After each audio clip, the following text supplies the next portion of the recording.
नमस्कार, आकाशवाणी देहरादून से प्रस्तुत हैं प्रादेशिक समाचार। पहले मुख्य समाचार।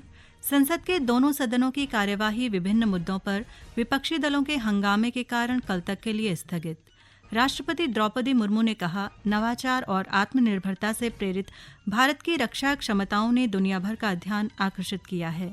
बागेश्वर जिले में प्रतियोगी परीक्षाओं की तैयारी कर रहे युवाओं के लिए करियर पुस्तक का प्रकाशन किया गया। उत्तरकाशी में स्थित हर्षिल घाटी दुर्लभ प्रजाति के पक्षियों के लिए सुरक्षित और अनुकूल होने के कारण बर्डिंग मानचित्र पर आया और भारतीय वायुसेना का रिवर राफ्टिंग दल चमोली जिले में अलकनंदा नदी से ऋषिकेश के लिए रवाना हुआ। संध्या समाचारों के साथ मैं आशा भट्ट और अब समाचार विस्तार से। संसद के दोनों सदनों की कार्यवाही कल तक के लिए स्थगित कर दी गई है। आज सुबह जब लोकसभा की कार्यवाही शुरू हुई तो कांग्रेस, समाजवादी पार्टी, डीएमके और अन्य विपक्षी दलों ने एक प्रमुख व्यापारिक समूह के खिलाफ कथित रिश्वतखोरी के आरोपों सहित कई मुद्दों पर हंगामा किया।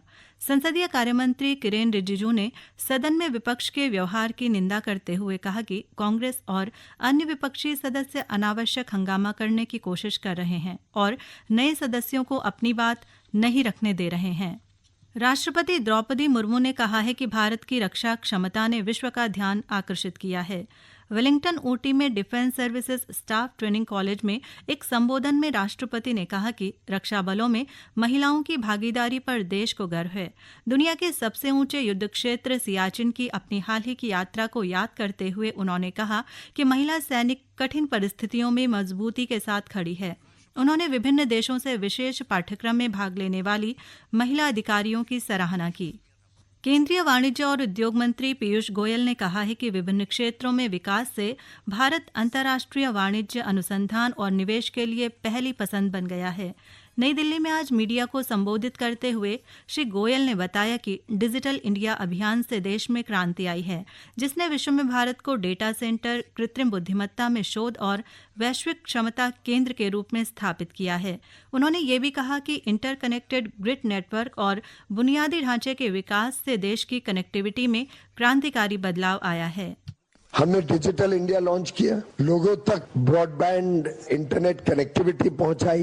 अब 93 करोड़ यूजर्स इंटरनेट के साथ भारत में जुड़े हुए। शायद ही कोई परिवार होगा जिसके पास आज कम से कम एक smartphone connected with the internet ना हो। आज देश में दुनिया का सबसे सस्ता डेटा उपलब्ध है। बागेश्वर जिले में प्रतियोगी परीक्षाओं की तैयारी कर रहे युवाओं के मार्गदर्शन के लिए करियर पुस्तक का प्रकाशन किया गया। पुस्तक के विमोचन के अवसर पर जिलाधिकारी आशीष भटगाई ने कहा कि ये पुस्तक युवाओं को उचित मार्गदर्शन देने के साथ ही सही करियर विकल्प चुनने में भी मदद करेगी। जिला सेवायोजन अधिकारी प्रवीण गोस्वामी ने कहा कि पुस्तक में प्रतियोगी परीक्षाओं के बारे में तथ्यात्मक जानकारी दी गई है, जो छात्रों के करियर में काम आएगी। प्रतियोगी परीक्षाओं की तैयारी कर रही छात्रा प्रिया कोरंगा का कहना है कि ये पुस्तक उनके लक्ष्य को हासिल करने के लिए बेहतर साबित होगी। कैसे हमें अपनी तैयारी करनी चाहिए और उनके द्वारा एक बुक लॉन्च की गई है, कैरियर मार्गदर्शिता करके, जिसमें सारे स्टेट और सेंट्रल लेवल के सारे कॉम्पिटिटिव एग्ज़ाम की इन्फॉर्मेशन दी गई है, कैसे हम एग्ज़ाम को टैकल कर सकते हैं। तो काफ़ी अच्छा सर का सेशन रहा, काफ़ी इन्फॉर्मेटिव था और काफ़ी नॉलेजेबल था। केंद्र सरकार ने कहा है कि पीएम विश्वकर्मा योजना के तहत लगभग 25 लाख लाभार्थी पंजीकृत हैं। सूक्ष्म, लघु और मध्यम उद्यम राज्य मंत्री शोभा करंदलाजे ने आज लोकसभा में एक लिखित प्रश्न के उत्तर में ये जानकारी दी। उन्होंने कहा कि इसका उद्देश्य 18 व्यवसायों में लगे कारीगरों और शिल्पियों को सहायता उपलब्ध कराना है। सुश्री करंदलाजे ने कहा कि सितंबर 2023 से अक्टूबर 2024 तक पीएम विश्वकर्मा के तहत 2122 करोड़ रुपए से अधिक की राशि स्वीकृत की गई है। उन्होंने बताया कि सरकार ने इस योजना के तहत 30 लाख कारीगरों के पंजीकरण का लक्ष्य रखा है। ये समाचार आप आकाशवाणी देहरादून से सुन रहे हैं। उत्तरकाशी जिले में स्थित विश्व प्रसिद्ध हर्षिल घाटी दुर्लभ प्रजाति के पक्षियों के लिए सुरक्षित और अनुकूल होने के कारण बर्डिंग मानचित्र पर आ गई है। पक्षी प्रेमियों और विशेषज्ञों ने इस पर खुशी जताई है। पक्षी विज्ञानी डॉक्टर धनंजय मोहन ने बताया कि हर्षिल घाटी के आइबिसबिल पक्षी का प्रजनन क्षेत्र और ब्राउन एक्सेंटर व हिमालयन ग्रैंडेला का प्रवास क्षेत्र होने के प्रमाण मिले हैं। उन्होंने बताया कि जनवरी 2021 में हर्षिल घाटी में हिमालयन ग्रैंडिला का बड़ा झुंड देखा गया था। भारतीय वायुसेना का रिवर राफ्टिंग दल चमोली जिले में अलकनंदा नदी से ऋषिकेश के लिए रवाना हुआ। वायुसेना के विंग कमांडर विजय भट्ट के नेतृत्व में 14 वायुसैनिकों और 2 गाइडों का ये दल 3 दिसंबर को ऋषिकेश पहुंचेगा। विंग कमांडर भट्ट ने बताया कि कार्यक्रम का उद्देश्य युवाओं को सेना में भर्ती होने के लिए प्रेरित करना और स्थानीय पर्यटन को बढ़ावा देना है। हम भारतीय वायुसेना से हैं।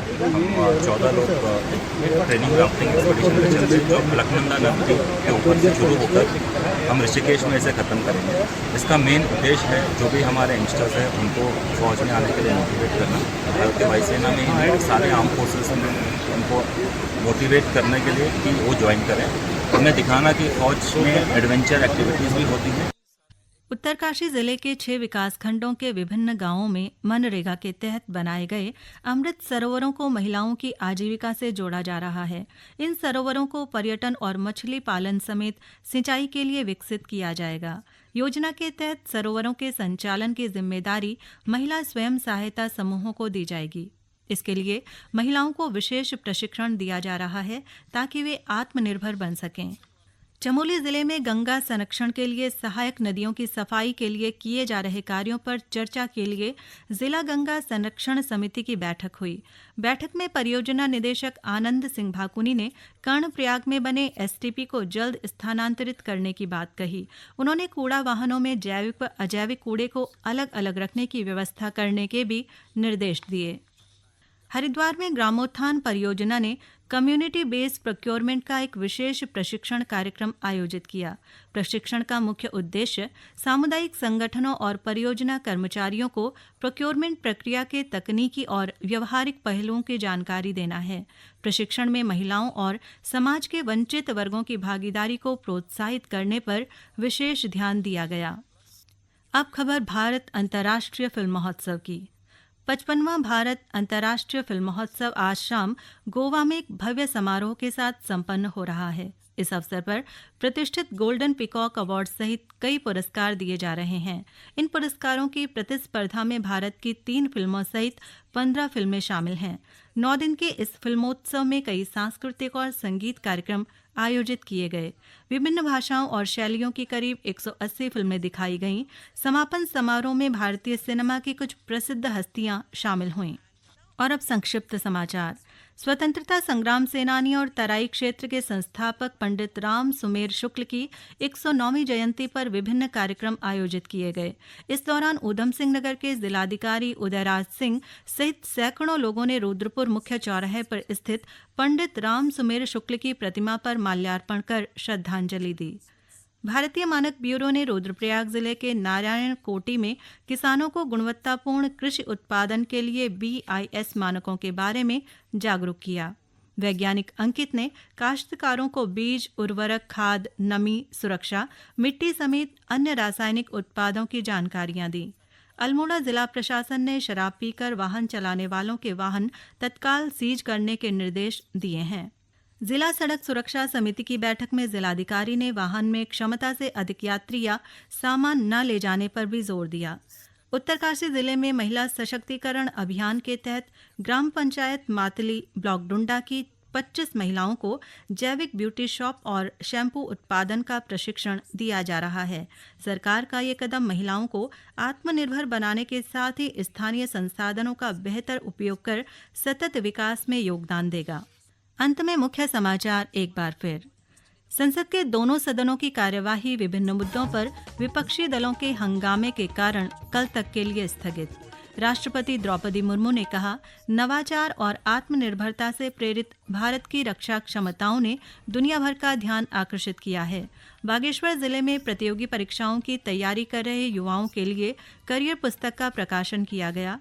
उत्तरकाशी में स्थित हर्षिल घाटी दुर्लभ प्रजाति के पक्षियों के लिए सुरक्षित और अनुकूल होने के कारण बर्डिंग मानचित्र पर आया। और भारतीय वायुसेना का रिवर राफ्टिंग दल चमोली जिले में अलकनंदा नदी से ऋषिकेश के लिए रवाना हुआ। इसके साथ ही संध्या समाचार का ये अंक समाप्त हुआ। नमस्कार।